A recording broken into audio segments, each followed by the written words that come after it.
இப்போ மசாலா போட்டுக்கலாம். இப்போ மஞ்சள் பொடி போட்டுக்கலாம்.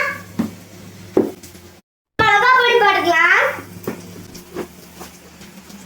நல்லா கலக்கிக்கலாம். இப்போ தண்ணி ஊத்திக்கலாம்.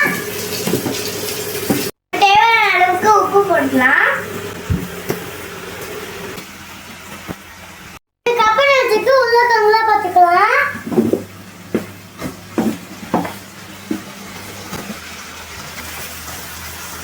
கொத்தமல்லி போட்டுக்கலாம்.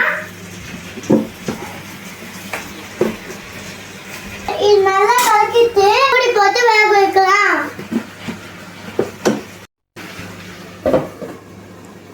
இப்போ 10 நிமிஷம் குக் பண்ணிக்கலாம். பொட்டேட்டோ ஃப்ரை ரெடி ஆயிடுச்சு. அங்க டேஸ்ட் பண்ணிக்கலாம்.